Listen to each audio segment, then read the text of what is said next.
Olha este lugar, não é incrível? Esta é a vila de Kirtland, nos fundos dos estúdios da Motion Picture em Provo, Utah. Muitos filmes da história da igreja são produzidos aqui. Acho que é o lugar perfeito para falarmos sobre o livro Santos. Este é o volume 1 de Santos. Talvez você já tenha ouvido falar dele. Mais de 400 mil exemplares foram vendidos e mais de 1 milhão de pessoas já leram eletronicamente. Está disponível em 14 idiomas. E o que os leitores estão falando sobre o livro Santos? Gostei muito do volume 1 de Santos, pois as fontes foram todas incluídas e se eu quiser mais informações, posso pesquisar online. Assim, posso me aprofundar nos assuntos em que tenho mais dúvidas. O volume 1 de Santos é um livro de história, mas nem parece. É quase como se fosse um diário. Parece um livro que você pega na escola ou coisa parecida. Amo a transparência dele porque muitas pessoas querem prejudicar nossa religião e dizem: há segredos que vocês não conhecem e que a igreja esconde de vocês. Mas esse não é o caso. Só há coisas que ainda não lemos. E quando você vê a história, as coisas boas, as más e as ruins, percebe que eles eram apenas pessoas comuns procurando fazer coisas extraordinárias. Não é uma história criada, é uma história real e fazemos parte dela. Sinto que um dos personagens que realmente conheci melhor foi Joseph, como ele foi progredindo até se tornar o profeta que se tornou, cometendo erros e aprendendo com suas experiências, como ele foi capaz de se tornar na pessoa que precisava para liderar a igreja. Uma das coisas que eu amei no volume 1 foram as histórias das mulheres. Elas passaram por coisas tão difíceis que nem conseguimos imaginar. Como mulher, senti muito por elas tendo que deixar a casa quando o marido estava do outro lado do mundo. Foi mesmo um exemplo para mim ver como as mulheres eram tão fortes na igreja e nunca soubemos dessas coisas até lermos o livro Santos. Os capítulos do volume 2 começaram a ser publicados nas revistas da igreja em julho. Também estão disponíveis na seção de História da Igreja da Biblioteca do Evangelho. Vídeos retratando algumas das histórias do volume 2 também estão disponíveis no aplicativo. Você pode assistir enquanto espera. Vamos ver algumas dessas histórias incríveis do volume 2 de Santos.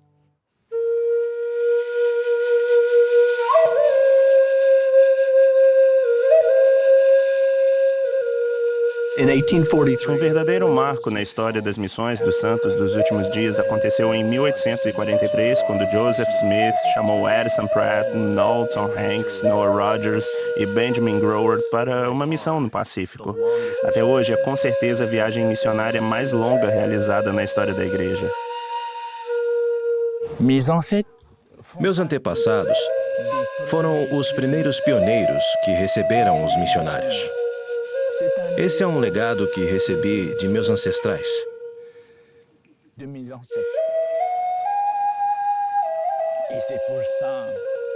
E eu agradeço ao Senhor por ter enviado missionários para cá, em Tubuai. Fui presidente de área nas Ilhas do Pacífico de 1998 a 2001 e visitei uma das ilhas por onde Addison Pratt passou. Vi uma jovem de 17 ou 18 anos se levantar e falar. Ela é a 7ª geração de membros na família. Eu mesmo sou descendente de pioneiros, sou a 5ª geração. Ela era da 7ª geração. Talvez eles se sintam distantes, mas fazem parte da história também. O volume 2 de Santos também conta a história do primeiro templo construído depois de Nauvoo. Os santos de St. George viviam muito longe de Salt Lake. Então, Brigham Young disse: vamos trazer o templo até vocês. Vamos construir um templo numa escala menor que o de Salt Lake. Vamos trazer as ordenanças até vocês, onde vocês vivem. Então eles pegavam rocha vulcânica negra de um penhasco perto do terreno do templo e a prensavam contra o chão, usando um canhão como bate-estaca. Quando aquele bate-estaca quicava 3 vezes no chão, eles sabiam que o terreno estava firme o suficiente para que o alicerce fosse construído sobre ele. Aqueles que moravam em St. George, até mesmo os pobres, doaram alguma coisa. Há histórias de membros da igreja que doaram $1, porque era tudo que tinham.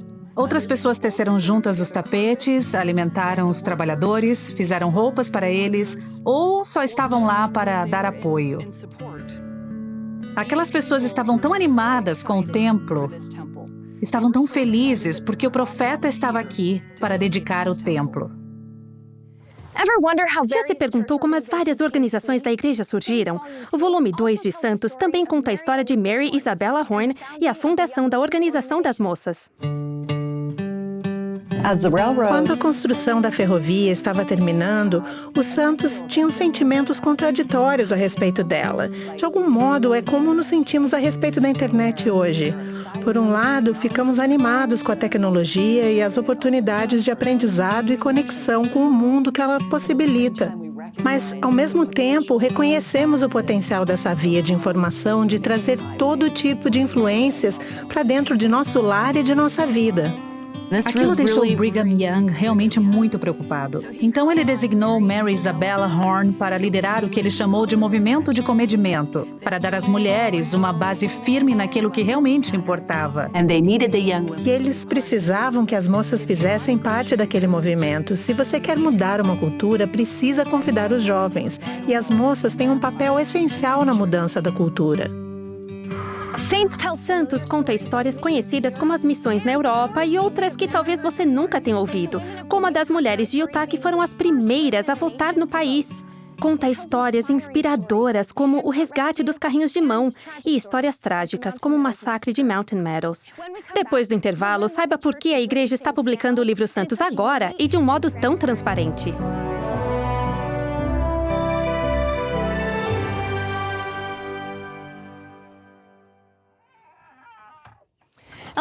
Elder Curtis é o historiador e registrador de A Igreja de Jesus Cristo dos Santos dos Últimos Dias. Perguntamos a ele e a outros especialistas por que a igreja está escrevendo essa nova história em formato narrativo.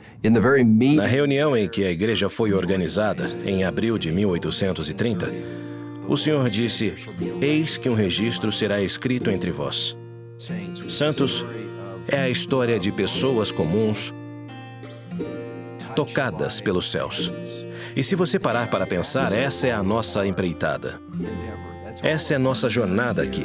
Somos mortais, pessoas comuns, procurando fazer o que Deus quer que façamos. E quando vemos Joseph Smith, Emma Smith e outros homens e mulheres comuns, entendemos melhor como podemos servir a Deus agora. No passado, nossos esforços de escrever a história da igreja focalizavam principalmente pessoas em posições administrativas. Suas histórias já foram apresentadas e destacadas. Esse novo projeto de escrever a história da igreja está mais concentrado em pessoas comuns, nos heróis desconhecidos que foram deixados de fora dos relatos tradicionais da história da igreja. Brigham Young aconselhou os historiadores da igreja nos anos de 1860. Escreva no estilo narrativo, ele disse. No fundo, ele sabia, como todos sabemos, que precisamos de histórias. Precisamos das histórias de nosso passado para dar significado ao nosso presente e orientar nosso futuro. Para mim, fica claro pela maravilhosa recepção de Santos que o estilo narrativo foi a escolha certa. Sou o editor literário e o principal escritor dos volumes. E isso significa que sou eu quem garante que as histórias estejam estruturadas de maneira agradável, envolvente e atraente para os leitores. E se você deseja envolver o leitor e encantá-lo, especialmente alguém que não se interessa por história ou pela escrita acadêmica, a narrativa é o melhor caminho, porque todo mundo adora uma boa história. Espero que os leitores de Santos vejam a si mesmos na história. Espero que consigam se conectar com os pioneiros, com os primeiros santos, com os que vieram antes de nós. Bem, acho que às vezes, quando pensamos em nossa história, é muito fácil focalizar em pessoas importantes como Joseph e Brigham, essas figuras icônicas que se tornaram personagens da tapeçaria de nossa história. Porém, muitas outras coisas aconteceram, mesmo antes deles, bem no início da história da igreja. Algumas de minhas histórias favoritas do volume 2 estão perto do final do livro. Uma das mulheres que achei especialmente interessante se chamava Lorena Larsen. Ela era uma mulher comum, como qualquer outra, mas enfrentou desafios ao ter que viver escondida e exercer uma grande porção de fé. Mas ela também escreveu de uma maneira muito honesta e convincente, o que fez dela um assunto fantástico. Porque pude usar as suas palavras e emoções para contar sua história. Acho que os leitores vão se identificar com a Lorena. Uma das diferenças entre Santos e outras histórias já produzidas pela Igreja é que ele tem várias camadas. A primeira camada é a principal, a do texto narrativo. É nela que a maioria das pessoas vai obter informações, mas sabemos que há aqueles que vão querer se aprofundar em um determinado tópico. Assim, em mais de 115 tópicos do volume 1, escrevemos pequenos textos vinculados às notas de rodapé que ajudam a entender uma determinada pessoa, um local ou um tema com maior profundidade. Desde o início, sabíamos que Santos seria traduzido em várias línguas, e agora já são 14 idiomas. Ele também é global pelas histórias que conta.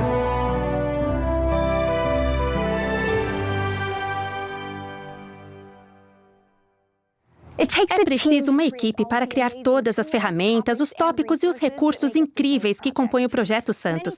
Muitas pessoas passaram inúmeras horas pesquisando, editando e escrevendo. De Harvard a Hong Kong, do Brasil a Brigham City, revisores também contribuíram com informações valiosas para ajudar Santos a alcançar os membros de uma religião global. Adorei ser a revisora do livro Santos. Foi importante para mim por vários motivos. Para mim, uma das coisas que o livro Santos faz muito bem é pegar uma história extremamente complexa e profundamente fundamentada, desenvolvida por meio de muitos estudos seculares sérios, e traduzi-la de uma linguagem acadêmica para uma narrativa envolvente e acessível. Eu recebi a designação da Presidência Geral da Primária e elas me pediram para representá-las na leitura do manuscrito. Quando li o volume 1 e o volume 2 de Santos, eu senti uma conexão com a história. Me fez sentir parte de algo muito maior do que apenas eu mesma. Como gerente de produção do livro Santos, uma de minhas responsabilidades é pegar o que foi escrito pelos historiadores, editores e escritores e então coordenar os esforços para que esse material seja digitado, ilustrado, encadernado e impresso, gravado em formato de audiolivro e disponibilizado aos membros e a outras pessoas interessadas em nossa história. Tive a oportunidade de apresentar o podcast de Santos. No podcast, pude entrevistar os historiadores, os escritores e as autoridades gerais para saber mais sobre alguns tópicos. Foi muito divertido saber mais detalhes sobre algumas coisas e trazê-las ao público de uma maneira descontraída e envolvente. Faço parte da equipe editorial no projeto do Livro Santos. Se você observar como o projeto se desenvolve, ele começa com os historiadores, eles conhecem as histórias. Temos dois papéis principais, de fato. Primeiro, o polimos e o tornamos o mais legível possível, e depois fazemos a verificação das fontes. Precisamos nos certificar de que tudo tem sido feito certo. Meu trabalho é verificar a fonte, ver se é a melhor opção ou se existe uma versão melhor. E geralmente é uma versão mais original, desde uma transcrição até um manuscrito de um diário. Então, eu pego as páginas e verifico se o que está escrito na página do Livro Santos está realmente na página da fonte real. Vamos ver como isso funciona. Vamos começar com o aplicativo Biblioteca do Evangelho. Vou na seção História da Igreja. Depois vou no volume 1 de Santos. Vamos dizer que eu estou lendo o capítulo 2 sobre a primeira visão. Sabemos que o livro Santos usa todos os relatos conhecidos da primeira visão, então, durante a leitura, talvez eu encontre um novo detalhe que não conhecia antes. Podemos clicar numa nota de rodapé na 15, por exemplo, para ver as fontes daquilo que está escrito. Se eu tocar em Nyborg Journal, vou ver o documento original que está no site Joseph Smith Papers. Depois, posso voltar aqui. E se clicar em Igrejas Cristãs da época de Joseph Smith, encontro mais informações de contexto. Santos também está disponível em audiolivro. As pessoas no mundo todo podem ouvir Santos enquanto se deslocam, exercitam-se ou apenas relaxam. Vamos conhecer os narradores. Meu papel é gravar o áudio para o audiolivro. Eu e minha amiga Hillary. Nós dois fazemos a gravação. Por isso, vimos e lemos o livro inteiro antes de ser publicado. Todos os dias, quando eu entrava no estúdio, sentia-me privilegiada. Eu começava o dia e a gravação com uma oração, pedindo que eu fosse capaz de dar vida aos personagens e representá-los de uma maneira autêntica, para que eu pudesse realmente entender quem eles eram. Ao fazer isso, acho que passei a amá-los de verdade e a apreciar o que fizeram. Muito bem, agora você já conhece os escritores e os narradores. Vamos conhecer o artista por trás da bela capa e das ilustrações dentro do livro. Meu papel é ser o ilustrador do projeto. Fiz todas as artes, da capa, dos mapas e de todas as ilustrações no começo dos capítulos dos 2 volumes. O propósito desta ilustração é mostrar o crescimento global da igreja, com os templos sendo o foco principal ao longo da linha do tempo. E eu pensei, não seria muito legal se eu pudesse criar um panorama da história da igreja com todos os templos aparecendo na ilustração? Acho que há uma certa nostalgia nisso. Talvez tenha certo charme atemporal com o qual as pessoas consigam se relacionar. Foi muito divertido resumir e captar a essência de uma época da história da igreja em uma única imagem. Depois do intervalo, o elder Quentin L. Cook, do Quórum dos 12 Apóstolos, dirá por que a igreja escreveu essa nova história em formato narrativo. Não saia daí!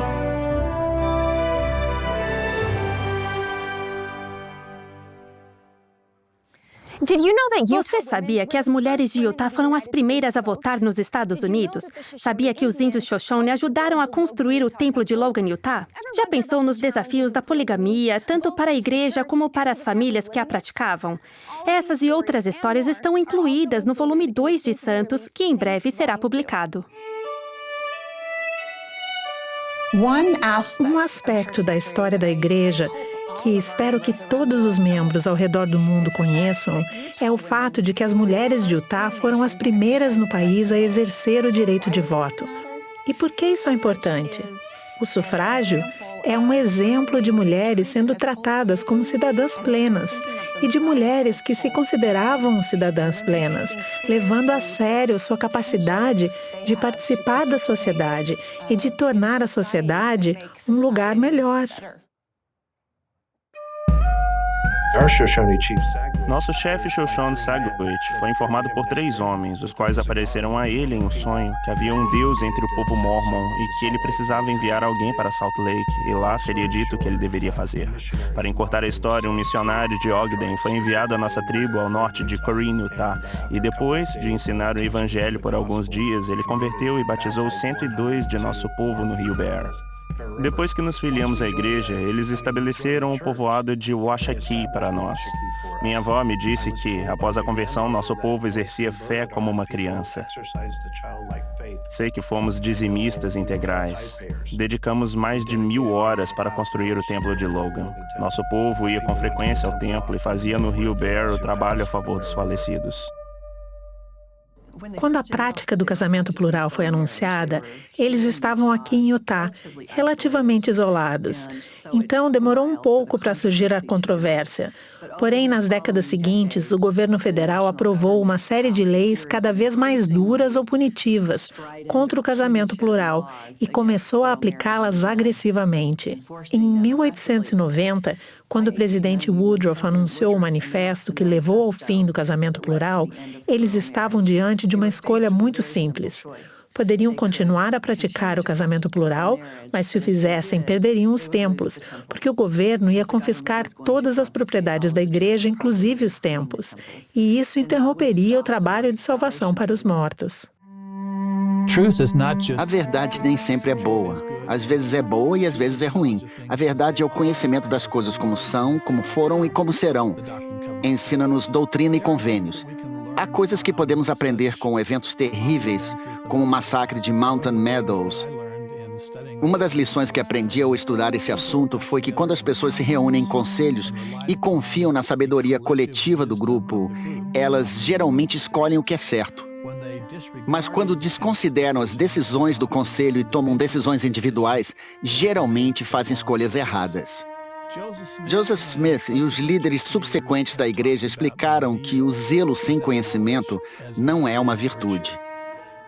Acho que no caso do massacre de Mountain Meadows, tivemos pessoas zelosas que procuraram agir sob esse sentimento emocional de zelo, mas não pararam para refletir profundamente se o que estavam fazendo era certo ou errado. A igreja renovou o olhar sobre sua própria história, o doce e o amargo, as tragédias e as vitórias. Mas ainda assim, essa nova e envolvente perspectiva tocou o coração dos leitores de todo o mundo, tanto jovens quanto idosos. Bom, o volume 2 de Santos termina com a dedicação do Templo de Salt Lake. Não quero estragar a surpresa, mas o final é magnífico.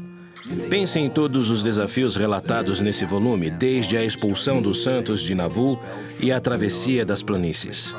E tudo acaba em um maravilhoso final feliz, com manifestações espirituais e regozijo, quando após 40 anos o Templo de Salt Lake finalmente é concluído. Espero que o resultado final seja um profundo apreço por nossos antepassados, pelos sacrifícios que fizeram e pelas dificuldades que enfrentaram. Espero que isso nos capacite, como povo, a enfrentar diferentes desafios e que seja uma bênção para nós, que nos fortaleça e nos dê poder para superar os problemas. A primeira presidência disse: lembrar de nosso legado compartilhado de fé, devoção e perseverança nos proporciona perspectiva e força ao enfrentarmos os desafios de nossos dias. O livro Santos nos ajuda a lembrar. O volume 1 foi lançado há 1 ano e já é um best-seller em todos os sentidos.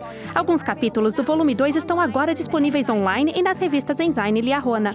Se tiver dúvidas sobre a história de nossa igreja, ou se estiver procurando uma história envolvente, mas verdadeira, aguarde o volume 2 de Santos, disponível no início de 2020. Boa leitura!